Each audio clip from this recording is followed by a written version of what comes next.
Well, you're watching the KOAM Morning News on Fox 14. Right now at 7, a longtime restaurant on Route 66 in Afton says it expects to reopen this week after a fire. Also, 20 Israeli hostages spend their first night home in 2 years, but 20 families still wait for closure. And take a look at that sunrise. Absolutely beautiful. Do have some isolated showers in our northern counties. Do have some patchy fog, but eventually warm and sunny on the horizon. A look at your forecast coming up. The 4 states' most watched news starts now. Good morning and welcome to the KOAM Morning News on Fox 14. I'm Elise Noe. And I'm Chris Warner. It's just after 7 a.m. now on this Wednesday, October the 15th. Happy Wednesday. And for Elise, this is like her Thursday. If you haven't been with us this morning, tomorrow is her last day with us. Yes, it's hard to believe that days finally come tomorrow, of course, but it's been a blast. It's been so fun. So. Yeah, and of course, Elise heading back home. I've told you folks at home, like for myself, I'm from here. I don't have to go anywhere, but we get a number of hardworking folks like Elise who they start here and they're working so hard to get back home. So we're very sad to see her go, but we're very excited for her to get back closer to home. Absolutely.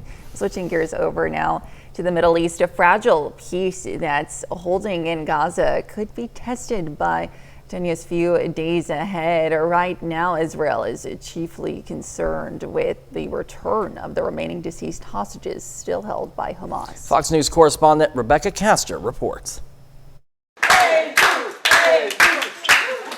Families are whole again, with 20 hostages returning to Israel Monday and spending the night with their families for the first time in 2 years. Every time I see him, I go and hug him and, I touch him to make sure that it is really happening. It's still very hard to believe. But still unresolved is the return of the deceased hostages. 4 more coffins were returned by Hamas Tuesday, bringing the total this week to 8. But 20 families are still waiting for closure. We cannot rest and we cannot heal until they're all home. If the remaining hostages are not returned within 72 hours, an international task force will start working to locate them. This is not acceptable. This is a clear violation of the agreement. Though President Trump has declared the war in Gaza is over, there's still tension in the region. Israel Defense Forces report it fired shots at several people crossing the yellow line and approaching its troops. And Hamas still has not officially agreed to give up its weapons and to militarize the Gaza Strip. If they don't disarm, we will disarm them. They know I'm not playing games. And the humanitarian operation to help Palestinians is only just beginning. Groups are working around the clock to deliver much needed aid, but there are so many in need, and deliveries can be difficult or even dangerous. We need to flood Gaza with food and as quickly as possible. The UN estimates rebuilding Gaza will cost about $70 billion. In Tel Aviv, Rebecca Castor, Fox News. Israel said it would have the numbers of aid trucks allowed into Gaza until all the hostages have been returned. And officials in Gaza say the widespread destruction in the territory is what's making the handover difficult. Still, of course, a very delicate situation. Yes. And hopefully they're able to get this resolved and work together. Give the families some closure, too. And get this taken care of. And for us today, it's another well above average day out there. Not right this minute, but it will be. Well, actually, okay, technically it is. We should be in the upper 40s for our lows, and we're like in the low 60s and upper 60s, so it's still pretty warm. Beautiful sunrise, though. How do we know? Because we have a camera in downtown Pittsburgh at 4th and Broadway, and at this time of day, we point it toward the sunrise and take a look. It does look nice. Same with our camera, 7th and Rangeline in Joplin. It looks really good as well out there this morning, and the MODOT camera, 28th and Rangeline Joplin, looking good also. So here's the few isolated showers kind of right along and immediately north of the 54 corridor. This, and these little splotches down here, they're not really happening. Part of how you can tell is when you put this in motion. See how that just it almost looks like static on a TV when it's trying to move, because it's not really there. But these little showers they should continue to exit our region, and then eventually will be sunny and quite warm. Iola, 0.2 of a mile of visibility, so practically zero. So if you're on 54 between Yates Center and Fort Scott, or from Iola down to Chanute, you need to make sure you're being cautious out there because we got some really dense fog and it's localized into that region as well. We also have some patchy fogs to Dan, Parsons back into northeastern Oklahoma, and Newton-McDonald counties in southwest Missouri. After all that clears out, again, we are looking at clear skies out there. Just a really warm day once again, but otherwise the future track pretty bland for now. Our temperature is not so bland. We have had some locations cool back a bit. We got 60. Jay and Stockton is a couple of the cooler spots out there. Most of us in the low to mid 60s. We've had some upper 60s here and there, but still, either way you paint it, like I said, we should be into the upper 40s for our lows, and we are not at all. Any of the fog we have should start burning off by about 9 o'clock this morning. We'll be near 70. Low 80s by noon, mid 80s for our highs, maybe some upper 80s here and there. So just again, another very warm day. Southeast winds 5 to 10. And we are still watching the potential for strong to severe thunderstorms heading into this upcoming weekend. We're going to break down those details for you here in just a few more minutes. Elise? All right, Chris, thanks a lot. Joplin authorities make an arrest in a shooting incident from Monday night. The incident happened around 9:30 p.m. Officers responded to reports of gunshots at the Hillside Estates in Newton County. Authorities discovered there had been a disturbance between multiple people at one of the homes. According to the report, a man drew a handgun and fired several shots toward other people. The man ran to another home but surrendered 2 hours later to authorities. No one was injured and the suspect is being held at the Newton County Jail. A request for formal charges has been submitted to the Newton County prosecutor. And despite a fire Monday night, a long-time restaurant on Route 66 in Afton, Oklahoma, says it expects to reopen this week. Fire broke out around 9 p.m. at the Green Country Cafe on US 69 just off I-44. Afton Fire Chief Brad Jones says the fire started in the kitchen area, but smoke damaged the entire building. The restaurant had closed early Monday due to equipment problems with their grill. No one was injured. And those are our top news stories this half hour. Coming up, Maria Franklin and Rick Stewart join us in the studio to talk about the Jeep Creek Music Fest. And later, a local recycling service struggles to survive mounting losses. You're watching the KOAM Morning News on Fox 14. Time now 7:07. We'll be right back. Well, in Health Watch this morning, loneliness and social isolation could increase the risk of dying from cancer. A study published by the British Medical Journal found cancer patients who experience loneliness face an 11% greater risk of death. It's believed the stress response of isolation can negatively impact the immune system. Loneliness is also associated with cognitive problems and sleep disorders. And we all know it's important to stay on top of regular cancer screenings, but what if we could put it in the paws of experts? Well, one health startup is now using dogs for early detection of cancer. Fox News correspondent Nate Foy has more on these pups with a purpose. Like all beagles, Iceman, this adorable pup, has an incredible sense of smell. His nose so powerful, it's used to sniff out cancer.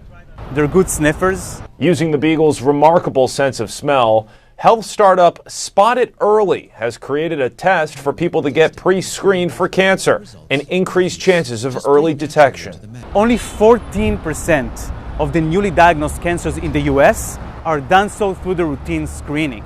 So not a lot of people are actually getting those tests on time. All we ask from the patient is to wear a mask for a few minutes, breathe into it, put it in a capsule and send it back to the lab. CEO Shlomi Madar says once the sample is back at the lab, the beagles get to work looking for the 4 most common types of cancer: breast, colorectal, prostate, and lung. In Spot It Early's initial clinical trials, they say the dogs detected cancer with 94% accuracy. We pride ourselves as being able to detect cancer as early as stage 1. So if you detect cancer early enough, you can actually increase survival rate up to 99%. The pups are picked for the job because their sense of smell is 100,000 times more sensitive than ours, allowing them to detect the equivalent of half a teaspoon of sugar in an Olympic-sized swimming pool. In the lab, their puppy power is coupled with AI to detect cancer in the breath sample. We monitor the dog's behavior and physiological signals. So we look at things like their heart rate, their acceleration, and all that plethora of information is being fed into a machine learning algorithm. So it actually gets better with time. To even be considered, each beagle must be trained as a sniffer dog already, then go through a rigorous training process, specifically aimed at identifying different types of cancer. We use a lot of redundancy. So every sample is being sniffed not by one dog, but the entire pack, and more than once. Results are provided by a healthcare professional within days who will recommend next steps with a positive test. Madar notes this screening isn't meant to replace going to a doctor. And while it is still in clinical studies in the United States, you can pre-order a test kit expected to be commercially available next year. Madar says Spot It Early can detect even more types of cancer as long as they train new packs to sniff them out. He also says that any dogs who don't pass training are donated to special needs families. In New York, Nate Foy, Fox News. And that's a look at some of today's top health stories. We'll be right back. Welcome back to the KOAM Morning News. It is now 7:15 on this Wednesday morning. Starting with the fog tracker, we still see that we do have those reduced visibilities through Allen County, Iola down to 0.2 of a mile. Also reduced in the Yates Center a bit, just under 6.5. So if you're on 54 between Fort Scott and Yates Center, do be aware of that. We also have some patchy fog, some slightly reduced visibility, Sedan, Parsons, parts of northeastern Oklahoma, and Newton-McDonald counties in southwest Missouri. Skywatch Storm Tracker, and again, just something to keep in mind. This is not there, that's not there, none of this over here is there, but if roughly this stuff here, that's actual rain, it's not just a radar blip out there. So we do have some light showers up here northeast of Yates Center, near Janesville, back into Greenwood County, parts of Coffee County, and back up into Lynn County, north of Mound City as well. Just a weak little wave there that was passing through. Wasn't expected to do much, but it had just enough that it triggered a few of these light showers that have been trying to persist. But as this whole wave continues to move east, these rain showers will move east with them and begin to die out. After all of that, we are looking at clear skies today. Future Track, there is nothing on it today or most of tomorrow. Now, Future Track does show clouds moving in a little earlier tomorrow. I think that we're going to be sunny most of the day Thursday, that these clouds will start arriving. We're talking late on Thursday, heading into Friday. Now, Friday, we are mostly cloudy through the majority of the day, but we are dry. It won't be until the late evening hours that we'll start to see some of these shower and thunderstorm chances. Now, there's still some debate between the different models, and it's a great opportunity to show you what we talk about when we say there's variables in play. This is the short-range future track that we use with you every morning to get you through the next couple of days. It runs out of data on Saturday at 1 a.m. But at that time, here's a line of showers and storms now entering our northwestern counties. In a moment, I'm going to show you the long-range future track and show you the variable that we're looking at just with this line of storms. But that's what we're watching. Now, for Friday, we do now have a level 1 out of 5 risk for strong to low-grade severe storms. I want to emphasize, I know we've talked a lot about these storms heading into Friday and Saturday, and for some at home, you may be interpreting us talking about it as much as we are, as we're expecting a significant severe weather outbreak. That's not the case. It's just, well, we've had rainy days on Maple Leaf events before. It's rare that we have a severe risk associated with those storms going into Maple Leaf, and considering we're talking 40, 50,000 people outdoors in Carthage on Saturday, and we have a severe threat, that's why we're putting the emphasis. It's not a great severe threat, it's not an outbreak, but some of the storms can get a little unruly, and with so many folks outdoors doing so many things, we just want to make sure you're staying weather aware as we head into the weekend. Fog burning off by 8, 9 at the latest, low 60s to start our day, upper 70s by 11 o'clock this morning. Our highs, once again, well above average, mid-80s out there. Clear skies continue through the evening and overnight, back into the upper 50s and low 60s. Now I want to show you the long-range future track. Same line of storms you just saw a minute ago, but this one shows them moving in around 10 o'clock Friday night. So that's what we talk about when we say there's variables. This is one of them. There's some disagreement as to exactly when the storms get here. They all agree storms will move in. It's the timing that's not been narrowed down yet, but these storms will push through late Friday into Saturday. They'll kind of expand in coverage, and these storms still could be strong to low-grade severe, including around the start of the Maple Leaf Parade itself, and they're expected to last throughout the day Saturday. They're going to be scattered. Remember, this future track is painting an area where rain could be. So we're still dealing with scattered storms, but the ones that we see through the day Saturday could continue to be strong to low-grade severe, with an increasing severe threat off to our east. But you see how this yellow gets into part of our area? Well, that also lines up with the Saturday severe weather outlook right now, which gets into that same part of our region. Yesterday, this line went more like this and got into St. Clair County. It's been shifted a little southeast, but it's still getting into our area. It's still right here. That's why we just want you to remain weather aware as we head into Friday and Saturday with all the outdoor activities going on. Between here and there, mid-80s through Friday, upper 70s on Saturday. Our most normal day is Sunday, low 70s, clear skies. A little bit of a temperature roller coaster next week through the 70s and 80s with more rain chances next Wednesday. That is a check of your forecast. We are back with more of the KOAM Morning News right after this. Welcome back. The Jeep Creep Music Fest is rolling into Carthage. Here to share more is Maria Franklin and Garth Vader. Good morning to you both. Thank you so much for being with us this morning. So very exciting things happening in Carthage soon. Talk to me about the Jeep Creep Music Fest. Jeep Creep Music Fest is all about supporting local business and local area bands. And we've got about 9 really great local bands that are going to be from, well, when I say local, there's some from Springfield and all around the Joplin area and Neosho area that are going to be at the festival. It starts at October 18th, 10 a.m. to 10 p.m. We have T-shirts. Oh, those are fantastic. Vendors. Yep. There's going to be a Jeep and truck show. Okay. And there's also a costume contest, a lot going on. We have sponsors that are really great. Back to the Gypsy in Neosho, Missouri, Osage Spring in Neosho, Missouri, and Security Finance of Carthage are our 3 sponsors. And this is Garth Vader. He will be emceeing. He's a local personality and social media creator that is going to be emceeing the festival. And we're just really looking forward to it. As long as this weather holds up, we don't need that. Absolutely. The storms. Yeah. Garth, talk to me about your involvement with all of this and what you're most looking forward to for this weekend. Looking forward to running sound for the different bands. I really like supporting we have a lot of tremendous talent in this area, and they don't get enough attention. So I'm looking forward to running sound with them and just rubbing shoulders with a lot of the local musicians. The hat came about because Osage Spring picked me to MC their open mic night on Wednesday nights. Yes. And we do it every Wednesday night, and we have a lot of great musicians come up. And just as a gag, I thought I'd throw the hat on, and people have signed it. Yes. And looks great. The Black Moods signed the hat, and they're also a band, a bar favorite down at Osage Spring. So wonderful, fantastic. Now talk to me a little bit about, of course, just the involvement with Jeeps and the Jeep community, and kind of the inspiration behind it.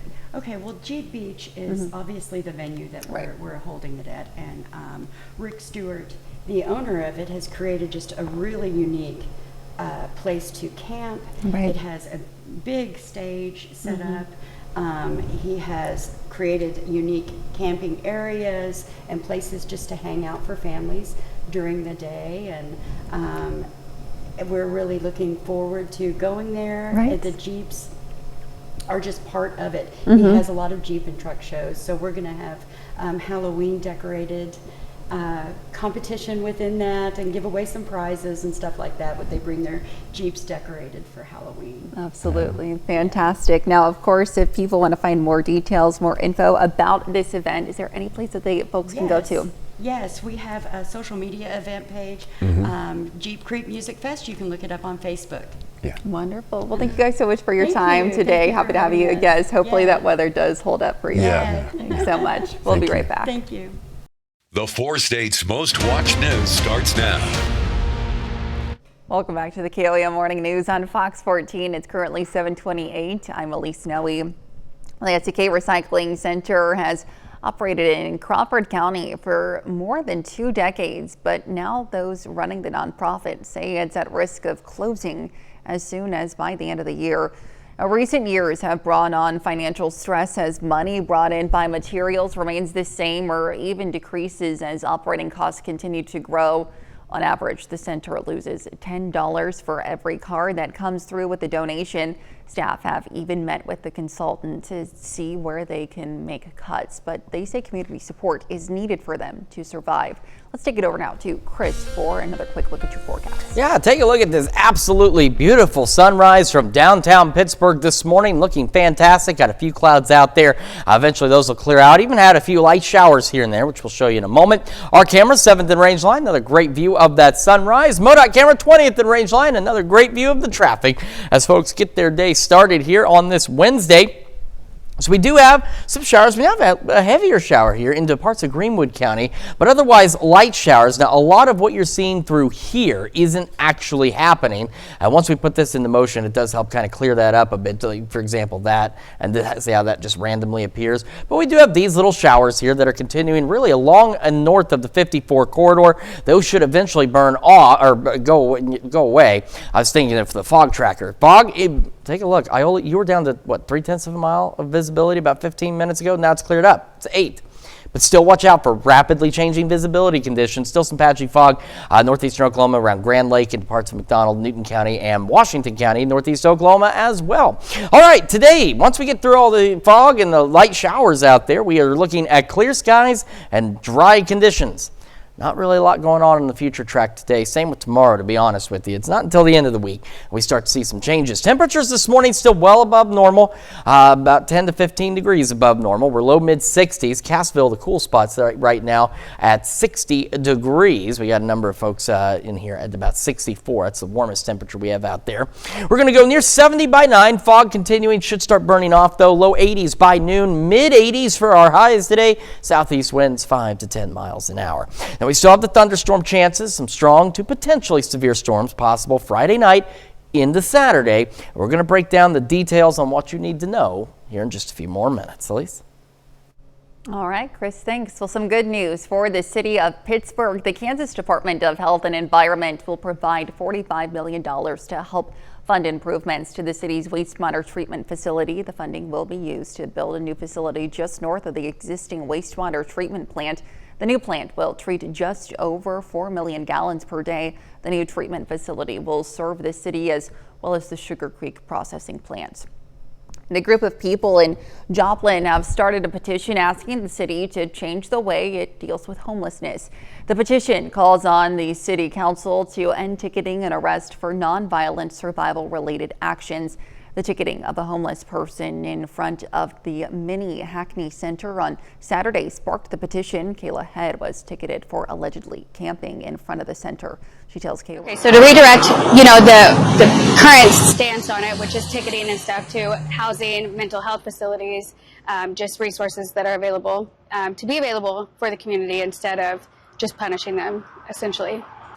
And representatives from Michelin face questions from the public about ongoing efforts to clean up benzene contamination at Miami's old BF Goodrich tire plant. KOAM's Blake Agoli was there as residents learned about the groundwater treatment system and what's next. Decades after the BF Goodrich tire plant shut down, work continues to clean up contaminated groundwater beneath the property. Michelin, now responsible for the site, says the treatment system is showing results in removing harmful chemicals like benzene, which can cause long-term health risk. It is an effective technology for removing benzene mass from the subsurface, and it is working as designed, just based on the operations monitoring data that we've collected, then and also some of the groundwater monitoring data that's been collected. Benzene and LNAPL mass in the subsurface continue to be removed, again, based on the data that we've collected, and that is being treated. Company leaders say the cleanup system has been running smoothly and continues to reduce contamination underground. They emphasize that the technology is working and it is cleaning the groundwater while keeping emissions within safe limits. Still, some residents say that they want more transparency, especially for the families who live or go to school near the site. There's a lot of families, a lot of kids that go to school right next door to it, and just so that they would have some peace of mind. For longtime residents and activists, that peace of mind has been decades in the making. I myself worked in one of those buildings for 15 years when the plant was operating. All of us worried during the years of operation. And then when it went quiet, it went silent, we wondered what lay beneath. And now we know there really is a substance down there. And we're really going to not rest until it's all gone. Reporting in Miami, Blake Gully, KOAM News. And Michelin says the groundwater treatment system will continue operating into 2026 with more progress expected in the months ahead. And a new study reveals college students are more prone to developing a gambling addiction because of their age. This comes as college students try to navigate student loan debt and sinking credit scores. Fox News' Ted Lindner has more. With the school year and football season in full swing, a new study is shedding light on the rise of gambling addiction among college students nationwide. They're at an age where it's really developmentally appropriate for them to be taking more risks and engaging in sort of sensation-seeking behavior. The study out of the University of Mississippi found that nearly 40% of college students in the Magnolia State had gambled in the past year. But they're not alone. Previous data reveals college students across other states are in a similar boat. There are other studies across the U.S. that have found even higher prevalence, so 50%, 60% that are engaging in some type of gambling behavior. University of Mississippi researchers say easy access to gambling plays a part. Students can now bet not only on the outcome of a game, but also on every single play that takes place. But researchers say it's not the only thing to blame, with many college kids having close proximity to sporting events and a new sense of independence. You have a lot less oversight from family members, adults in your life, so you sort of feel this interest and desire to be involved in the athletics that are happening on your campus. And financial experts say money lost from gambling can hurt college students already facing financial woes, citing how many in Gen Z are experiencing shrinking credit scores and racking up large amounts of student loan debt. Gen Z got hit the hardest. Their average dropped 3 points. Researchers say it's critical to provide students with the proper resources to help them navigate their finances and avoid gambling problems. Our counseling centers, our health services centers need to be able to have a plan in place. Ted Lindner, Fox News. Let's look at our top news stories coming up this half hour on the KOAM Morning News. Lithium batteries hidden in old gadgets create dangerous fires at recycling plants. We'll have the details. Time now, 7:36. You're watching the KOAM Morning News on Fox 14. In Consumer Watch, Instagram has announced a new policy aimed at protecting kids online. Instagram's new teen users will only see content on the app that's similar to what they might see while watching a film with a PG-13 rating. The site will hide or limit more mature or sensitive content for those under 18, like swear words, risky stunts, and accounts that routinely post adult content. Every teen account will automatically be opted in. And tossing out lithium batteries can be a real fire hazard, especially when they're hidden inside old gadgets like toys or laptops. A recycling plant in England is using artificial intelligence to stop the danger before it starts. AI-powered cameras scan electronic waste on conveyor belts, and when they spot a battery, a quick blast of air knocks it out of the pile. Engineers say the smart system can detect all kinds of batteries and even help recover valuable metals before they're lost to the landfill. And the Social Security Administration is delaying its annual announcement of next year's cost of living adjustments, citing the ongoing federal government shutdown. The agency usually makes public its determinations when the September inflation data is announced, but that's also delayed. Both figures are now expected to be released on October 24th. However, the shutdown does not affect those who've applied for a federal income tax extension. Today is the last day for many of those Americans to file. And Ben's Original is voluntarily recalling some packages of its long grain white, whole grain brown, and long grain and wild ready rice because they could contain small stones. The company says the stones are naturally occurring in the rice field, and according to an FDA notice, no illnesses have been reported, and the company is taking steps to remove the product from stores and contact customers. Tens of thousands of Kaiser Permanente nurses and healthcare workers have gone on strike in California, Hawaii, and Oregon, demanding better wages and staffing. The workers are requesting a 25% pay increase over 4 years. The company counter-offered at 21.5%. Kaiser says clinics and hospitals will remain open through some elective procedures may be rescheduled. The 5-day strike is expected to end this weekend. And the price of gas is coming down. Fox Business correspondent Jeff Flock is in Philadelphia with a look at the numbers. The president said the U.S. was going to drill, baby, drill, and that is kind of what's happened, setting an all-time record in July for the amount of oil pumped out of the ground here in the U.S., and that, in part, is starting to have an impact on gasoline prices. A little higher than the national average at the station behind me here in Philadelphia. We're down to $3.07 for the average gallon of regular nationally. That's about a nickel cheaper than it was a week ago, a dime cheaper than a month ago, and it's not nickels and dimes when you fill up your tank. 33 states now have an average gas price below $3. Oklahoma leads the way on the low end, $2.57. No surprise, California on the high end at $4.66. Why is there plenty of oil and not as much demand? Well, according to the oil analyst Andy Lippow, talking to Fox Business Network, some people aren't even putting any gas in their tanks anymore. Increasing sales of electric and hybrid cars that are replacing gasoline-powered cars on the road is negatively impacting on gasoline demand. And of course, that helps temper increases in gasoline prices into the future. Of course, low gasoline prices, low oil prices are a double-edged sword. Good news for anyone driving a car, but not so much if you work in the oil patch. ExxonMobil, 2,000 layoffs in the oil patch so far this year. Chevron, about 8,000 after their merger with Hess. ConocoPhillips and BP also in the thousands. A total of about 20,000 layoffs in the oil patch, but that's the way it goes. Supply and demand. Drill, baby, drill. Good news out on the roads, maybe not so much if you work in oil. In Philadelphia, I'm Jeff Flock with the Fox Business Network. And those are our top consumer stories. Let's take a look at the market prices before the opening bell.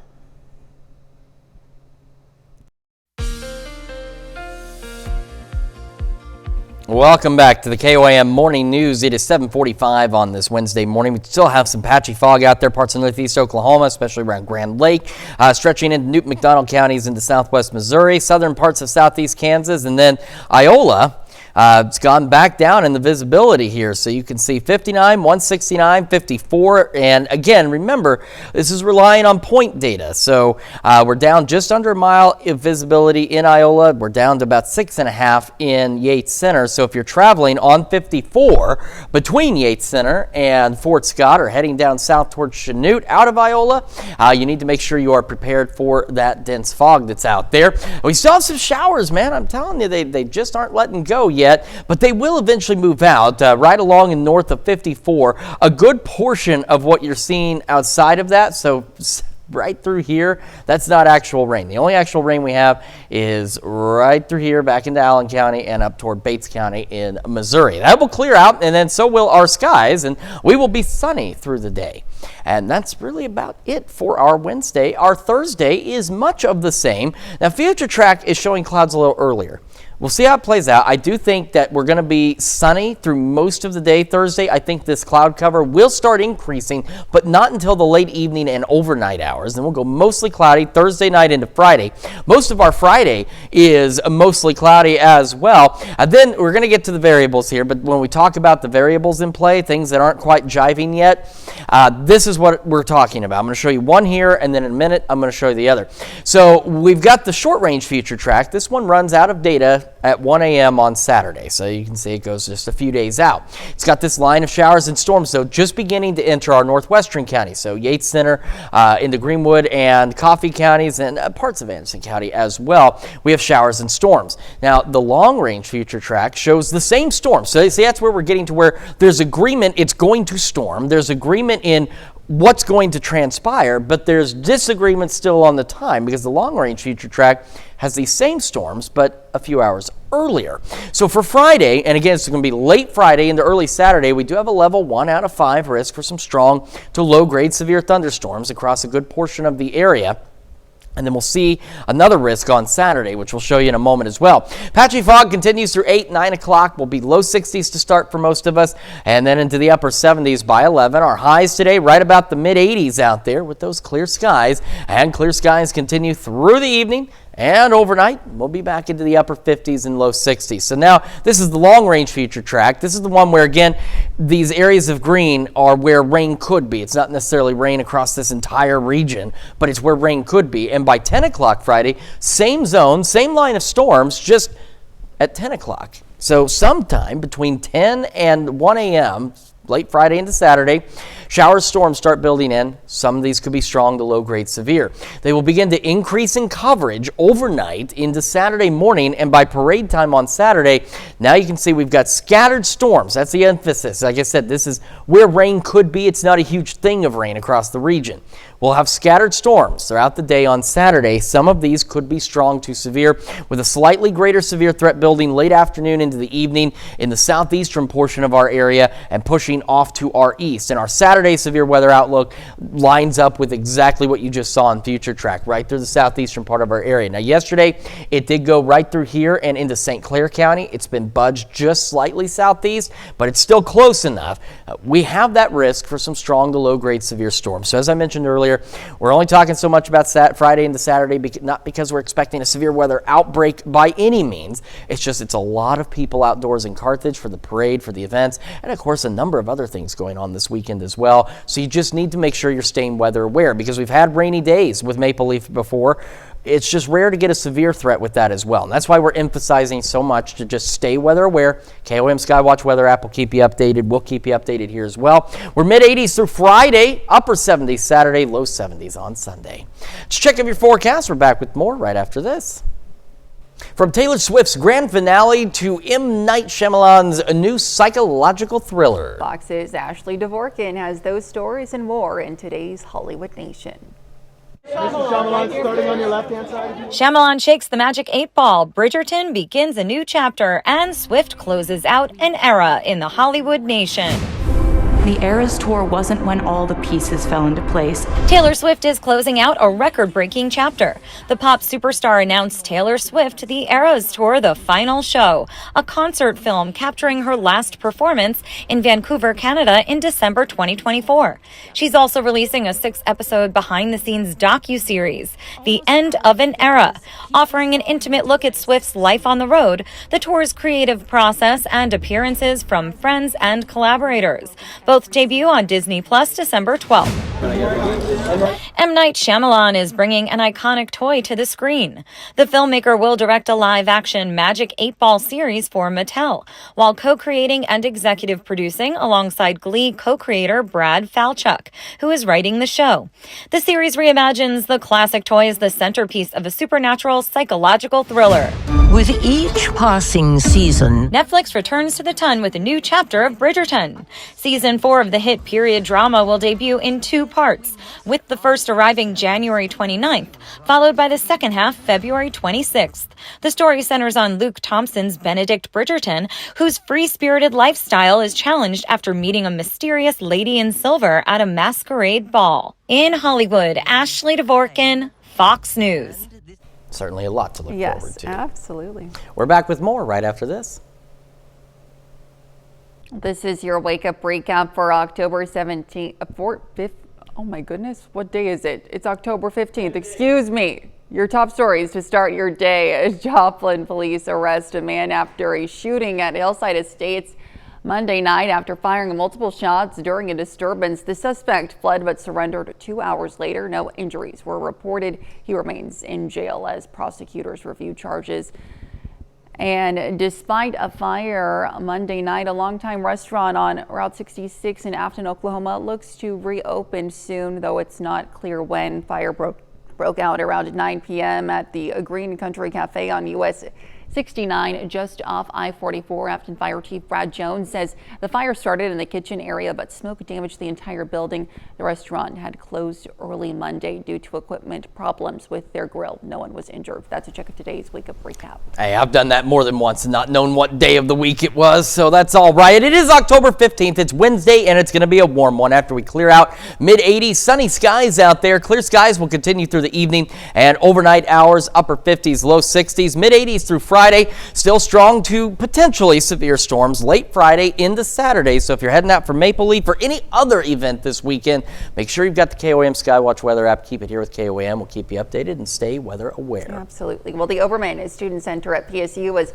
filled with eager students yesterday looking for future career opportunities. Local businesses and organizations were on standby at this year's Fall Career Fair for students to get a glimpse into what the workforce would be like. One PSU student told us it's a chance to create connections for the future. Career fair is very important, especially at that age, but even those high school career fairs, very important. It can help you kind of figure out what you want to do if you're not certain yet. A whole world of opportunities, and it's ever changing too. Well, thank you all so much for joining us. We're back with more news and weather today at noon. Have a great rest of your morning.